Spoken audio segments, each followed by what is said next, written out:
কোরআনুল কারীমের যে একটি সূরা হাশরের ময়দানে কিয়ামতের দিন আপনার পক্ষ হয়ে শাফায়াত করবে। যতক্ষণ পর্যন্ত আপনাকে ক্ষমা না করা হবে ততক্ষণ পর্যন্ত আপনার পক্ষ হয়ে এটা লড়েই যাবে।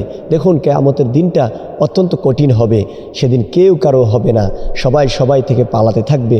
আল্লাহ রব্বুল আলামিন কোরআনুল কারীমে বলেন, ইয়াউমা ইয়াফিরুল মারউ মিন আখি ওয়া উম্মিহি ওয়া আবি ওয়া সাহিবাতিহি ওয়া বানি।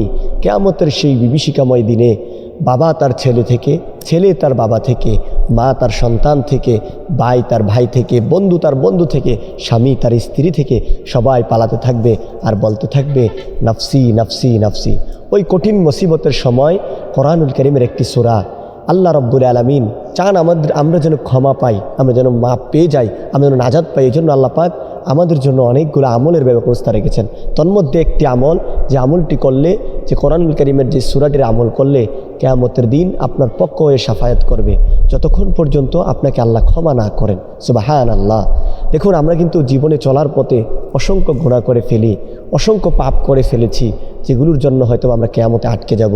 যদি আমরা ছোট্ট ছোট্ট কিছু আমল করে যেতে পারি, হতে পারে এই আমলগুলোর কারণেই আল্লাহ পাক আমাদেরকে নাজাত করে দেবেন। উম্মতে মুহাম্মাদিয়াকে আল্লাহ পাক অনেক ভালোবাসেন। তিনি চান আমরা যেন জান্নাতে যাই, আমরা যেন জাহান্নামে না যাই, আমরা যেন গুনাহ মুক্ত হয়ে জান্নাতে যেতে পারি। এই জন্যই আল্লাহ পাক আমাদেরকে ছোট ছোট কিছু আমল রেখেছেন, ছোট ছোট কিছু বিষয় রেখেছেন, যেগুলোর কারণে আমরা পার পেয়ে যাব, আমরা শাফায়াত পেয়ে যাব। তো তেমন একটি সূরা, যে সূরাটি যদি আপনি আমল করতে পারেন, যে সূরাটি যদি আপনি আমল করতে পারেন, তাহলে এই সূরাটি আপনার হয়ে শাফায়াত করবেন। চলুন আমরা হাদিসে নববী থেকে শুনে আসি সূরাটি কোন সূরা, কোন সূরাটি আপনার পক্ষ হয়ে শাফায়াত করবে।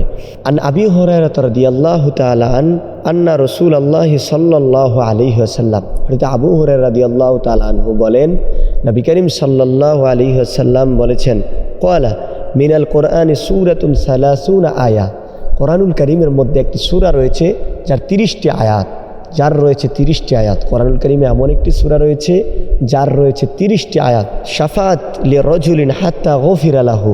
আর এই 30টি আয়াত ব্যক্তিকে, লোককে শাফায়াত করবে যতক্ষণ পর্যন্ত, হাত্তা গফিরা লাহু, যতক্ষণ পর্যন্ত তাকে ক্ষমা না করা হবে, মাফ করা না হবে, ততক্ষণ পর্যন্ত ওই সূরাটি আপনার পক্ষ হয়ে লড়েই যাবে, আপনার জন্য শাফায়াত করবে, আল্লাহর কাছে বারবার বলতে থাকবে। তারপরে আল্লাহ রাসূল বলছেন, ওয়াহিয়া তাবারাকাল্লাযী বিয়াদিহিল মুলক। আর এই সূরাটি হলো তাবারাকাল্লাযী বিয়াদিহিল মুলক, অর্থাৎ সূরাতুল মুলক।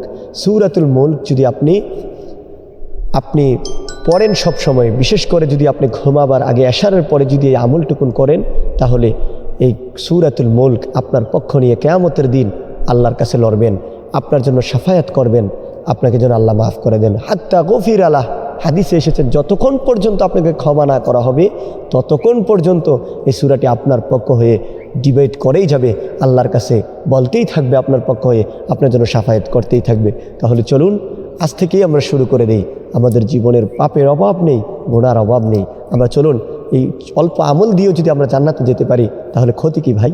তাহলে চলুন আজ থেকেই আমরা শুরু করে দিই আমাদের এই আমলটুকুন করা, তাবারাকাল্লাযী বিয়াদিহিল মুলক।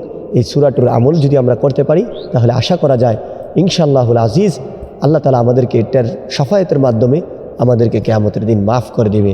তাহলে আজ থেকেই আমরা পড়ব তাবারাকাল্লাযী বিয়াদিহিল মুলক, অর্থাৎ সূরাতুল মুলকের আমলটুকুন আমরা শুরু করে দেই ইনশাআল্লাহ বিইজনিল্লাহ।